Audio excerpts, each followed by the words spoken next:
So the big story right now, just because the next pay-per-view is going to be Jon Jones and Ciryl Gane, is that Ciryl Gane is not training a whole lot. He's not training as much as he should be. And a lot of people don't like this because he's kind of giving himself like a built-in excuse if he loses. And then also if he wins, then he can say, oh, I wasn't even training and I still got the win. And people will give him more credit. But to be honest, the fight does not start whenever the bell rings. The next fight starts whenever the previous fight ends. Meaning that if you have a bad training camp, that is part of the fight. If you get injured into training camp, that's part of the next fight. And again, it sucks. Sometimes it's a freak accident or something, but that's why some gyms really, really do prefer safer sparring, or some gyms prefer hard sparring, and they get better. They think that, it gets them better prepared for a really hard fight. Like Alexander Volkanovski, he prefers hard sparring, while someone like Max Holloway prefers soft sparring, if any sparring at all. And sometimes it works, sometimes it doesn't. But whenever we're talking about a fighter who has built-in excuses going into a fight because of X, Y, or Z, it doesn't matter at the end of the day. If someone goes into a fight injured, that is part of the fight. If you have a training camp where you're not sparring intelligently, where you are being reckless in how you're sparring, or how you're doing your training camp. Someone like Conor, who is getting drunk at the Tough House, and he has a fight coming up within a few months, several months, whatever it is. But then you have Michael Chandler, who is taking this like the biggest fight of his career, because it is. And whenever if Michael Chandler beats Conor McGregor, then Conor obviously has that, oh, well, if I was at 100%, then I would have, should have, could have. And it just doesn't matter. It honestly does not matter at the end of the day. So with Ciryl, with Conor, with Jon Jones, it doesn't matter. Whenever you step into that cage, it doesn't matter if you're injured. It doesn't matter if you had been thrown up the night before.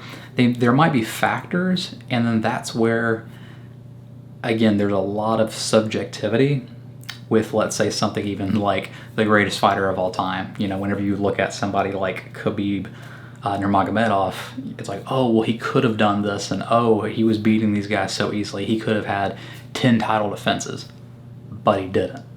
And that's why if you're looking at GOATs, and you look at someone like Anderson Silva, who has 10 title defenses compared to Khabib's 3, it's obvious. It's so obvious that you have to go with the guy who has the most title defenses, because you could always say could've, should've, would've, but it all comes down to numbers, unobjective numbers. And in this case, with Ciryl Gane versus Jon Jones, whenever they go into the fight, whoever wins on that night wins. If you say, oh, I had a bad training camp, oh, I had injuries, oh, I had this or that, at the end of the day, it doesn't matter.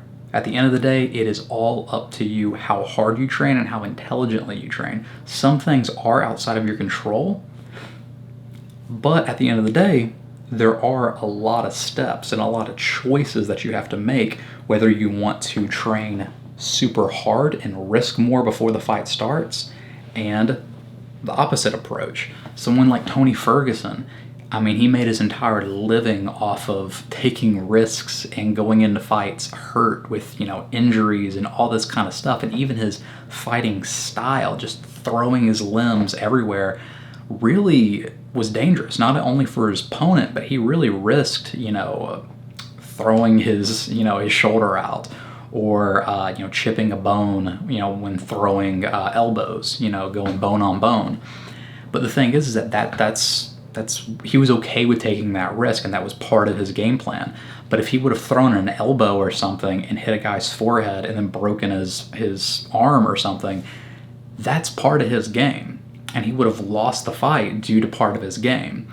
So saying, oh, that's just a freak accident, so the win doesn't count, or it's somehow diminished, is absolutely wrong.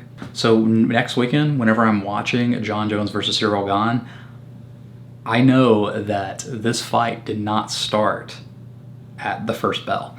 It started whenever they announced the fight.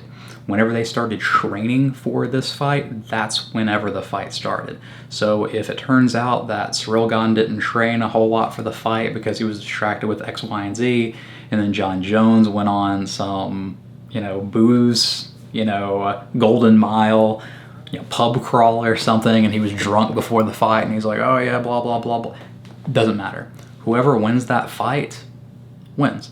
And any excuses just simply do not matter. Now, who do I have in that fight? I think that actually will be better suited for a complete other video. But until then, definitely like and subscribe, and I'll see you in the next one.